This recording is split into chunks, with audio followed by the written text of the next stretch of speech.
What's going on, guys? Tom here. Welcome back to the Pornstar channel, episode 14 of Behind the Smoke Diaries, and this time it's a double feature. We went to Drifting for Soup's Tortilla Bowl one day, and EPAutomotive Spring Fling Drift or something at Flat Rock the second day. Major missed opportunity. That was on Mother's Day, and no MILF jokes involved, so I'm pretty sad about that. Drifting for Soup. So that's something you may or may not have heard about. Just type it into, Facebook and find the group and all that. They've got events all year. There's like 10 of them, I want to say. And some of them look like they're going to be a pretty big party. The venue that the Drifting for Soup guys run is just outside of Indianapolis in Indiana. It's at the Marion Fairgrounds. And as far as the track layout goes, you'll see that in the videos.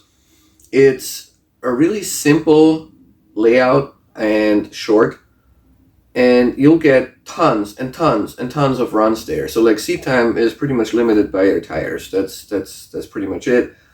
And because you're going to be running something very similar very often, I feel like this is a really good place for testing and to progress as a driver. So I was actually not expecting the layout to be as much fun as it was based on just like satellite images. So it's a nice surprise. It's really cool. So let's check it out right now. First try. Here we go. Here we're getting started. Alan, Casey, and I are throwing it through the big turn towards that inner clip, and you're done. So that's it. You throw a manji, you have a big turn, and then you throw a manji again, and then you loop around it and start over. So here, our goal was to carry the line wider and wider and wider and make use of all the pavement there. That was just a little too tight still, but we'll get there throughout the course of the event. Stranger danger. How often do you see Subaru Impreza drifting? So when I saw that guy in front of me, I was like, ooh, this should be fun. And yeah, he was smooth and ran a pretty good wide line, so I felt comfortable chasing him. And I got a chance to do it more than once. More danger. So stay in second gear here because I'm not like behind Casey and Alan, but with more confidence I can like wheel him in pretty good, and that was a lot of fun. And it's such really cool car. I don't see many of those in drifting. This is a fun camera angle, just looking at Blue's front wheel. Now dialing some angle out, gain more speed, and then ooh, look at that. You can almost see the brake rotor. That FDF kit is just prime. Open door policy. Yeah, at this point we got the line where we want it. We run the clips nice and wide so that, your buddies can go in there. And as you can see, there was plenty of room for Casey. That worked out great. And then, I hate myself. Yeah, that's always true, but specifically true when I throw away what it could have been a really fun run. So gain, and then I just failed to get that extra little bit closer. I was like, he gave me the opportunity, I missed it. Commitment issues.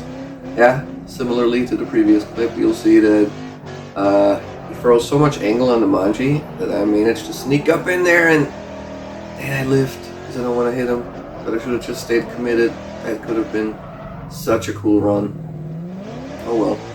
Oh yeah, and like I mentioned, we tried to carry the line wider and wider and wider every time we went. And so eventually we worked our speeds up, and this is probably one of the first runs where I finally cracked triple digit wheel speed through that turn. And that was basically my goal. So that was fun. Yeah, and I had another chance to run down that Impreza, but I didn't pay enough attention to the mess that was in front of him.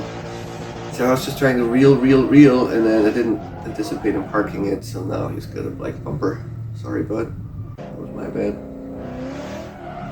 And this one I kept in there. Look at the steering wheel of the car. There's like no work involved. That car just finally gets to the point where it drives almost as nice as Blue, and it just goes where it needed to go. Goes both ways. True. They ran that layout both ways. And there's a little bit of an elevation change in here that doesn't come across in videos, and a suicidal media guy right there as a clipping point. So yeah, doesn't matter if you ran it forward or backwards, this was just a lot of fun, and it was a lot more fun than I anticipated. So I can definitely see us coming back to that menu to practice more, really good for that. Now that drifting for Soup's covered, we'll talk about day two. Day two was at Flat Rock, one of the two ovals that we use quite a bit in Michigan for drifting. And EPAutomotive hosted an event there that was a blast. It was a good time.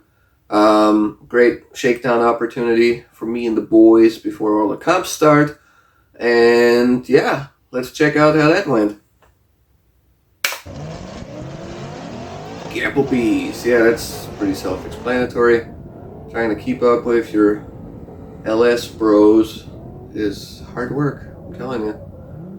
There you go. Through the infield and then carrying it out of the bank, and by that point in time, like, Alan's basically a goner. A different zip code. There we go. Hairpin, and we're done. That's the layout. It's a pretty fun layout, actually. Up next, we got Loop Poop Exit. The biggest challenge on this track is always the transition from the oval to the infield, which happens twice. Because the grip changes so much, and like Casey just did, sometimes it doesn't work out. It's okay though, no boo-boos. I just, keep on going. Don't look back, don't know where Alan is. I'm just gonna drift the bank a little and finish the run, and as you can see, he cuts the line a little and manages to actually finish with proximity after all this mess. And up next we have buses. Ooh boy, yeah, this is kind of self-explanatory too, but Alan's car, if you haven't seen this thing in person yet, this thing is rowdy. It's just straight up nuts, so if you don't time your transitions right and try your best to not let him gap you on the straight, then man, he's tough to keep up with. That's just how it goes.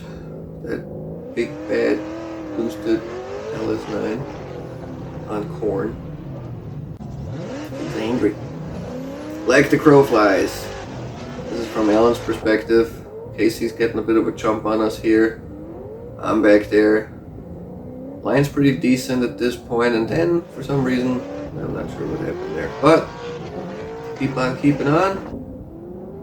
And we drive into the bank. Casey's making mad smoke. And I'm chilling back there. Everything's good.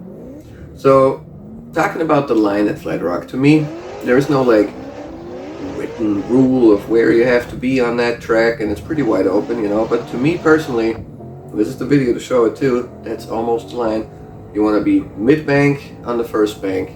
You want to transition into the infield without having your rear tires touch the concrete. You should not touch that concrete. And then the concrete on the inside clip, it's okay to run over with your inside wheel, but you don't really want to be wider than that, tighter than that either. And then of course carry it into the bank as much as you can, and again, stay off the concrete there, and just use the edge of the concrete as an inside clip. So it wasn't quite perfect, and Alan tried to give me more body work again, but you get the idea. It's like, if you stay on concrete, stay off the concrete, I think your line is going to be a lot nicer, and it's going to be a lot nicer for your buddies to chase you. So here we go. I stay off the concrete, flip it a little too much there, and then tight there so we can carry it wide into the bank. And that's pretty cool, especially Alan, he's riding that wall. And, just try to stay off the concrete there. And then, oopsie daisy, gets a little too close. Doesn't rail me though, that's nice for a change. Thanks, bud. So there we have that. Heck, that's almost a tandem. Remember this run, because it's really hard for me to chase Alan. And so anytime I get a run where I'm behind him and it's not a complete cluster, and I don't have to make too big a sacrifice to actually run with him, I'm kind of happy. I think that run turned out decent. It was not in a different zip code, he was still kind of there, And that takes quite a bit of work to make that happen. As people that have driven with him will know. Alright, what we got coming up? Oh yeah, moderately adequate. That was just a run where overall I was pretty happy with how it played out, First turn, it's kind of a throwaway, but you'll see what I mean. It's like in that infield here, like, whoop, whoop, whoop. There we go. Now we're set up pretty decent for the bank in case he's not completely running away from me. Alan stays right on my butt. And then in that final hairpin, oh, there we go. I was like, yeah, it wasn't anything special, but it's like that was a run that fun to do, fun to watch. Ding! Tire's done. That is Casey's tire that's done specifically, and you can tell right here he's out of grip. So we collect ourselves and keep on driving the rest of the lap. And because he doesn't have much of grip going on, it's like I'm actually able to reel him in on that bank, which doesn't happen very often. So that was fun for me at least. Good times. Look at all that smoke from Alan. That thing's bonkers. Oh, this is special. No manjis. Talked about the line, mid-bank and all that. And you'll notice I'm not doing that here. Going tight on the bank. Because... oh, yeah. We're just going to keep drifting the straights. And come right back in. Cut the tight turn there so you can carry it out wide. Stay in drift all the way on the straight.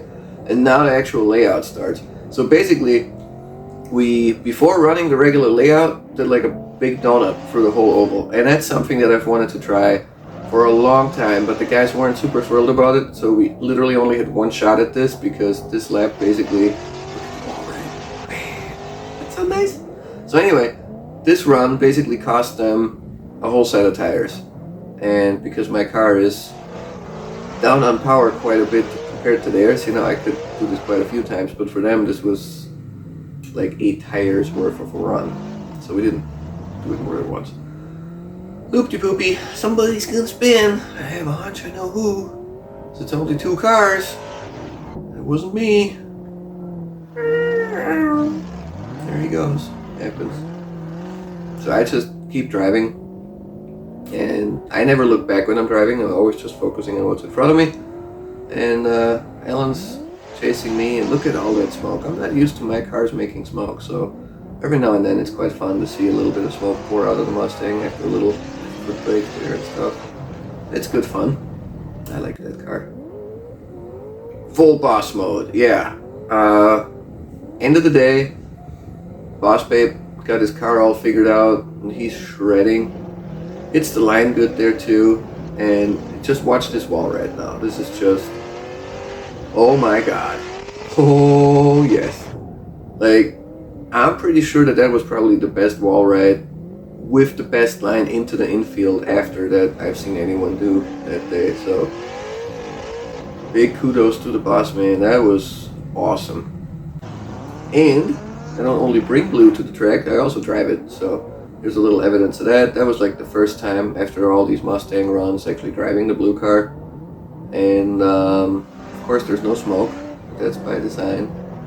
And here you'll notice when the car snaps, that was actually a little left foot tap while staying on throttle to get it motivated. That was an e-brake cloud, as you can see. And then here, no e-brake, but because it's such a low vehicle speed, even blue smokes out of that hairpin a little bit. And then we had random runs, and I come out on the track, and look at that, there's Miata, and it's blue. So let's see, does he spin into the infield? No, he doesn't. So alright, we can get a little closer. Alright, now does he maintain drift into the bank? Oh, he does. So, inch forward a little bit again. It's like, let's see, does he spin on this infield transition? He does not. Final hairpin. Now, up, didn't spin, and close the gap. That was good fun. I don't get to drive with like modest, whatever, with like lower powered cars. Being part of the Eat fleet, that doesn't happen very often for me. So every now and then when I like run with other people, and I see somebody running a smooth line with a slower car, it's just fun because I don't get to chase that very often. So it's good times. So yeah, gotta do that again sometime. there you have it. That was it. 2 days. Drifting for Soup and Flat Rock. This was like a summary just to show you what's going on and what it's like to drive these events and with these cars and the shenanigans we go through. So, well, I hope you like this stuff. I'm going to keep on doing it, and I'll hopefully see you on track soon because we got tons of events coming this summer. So, cheers!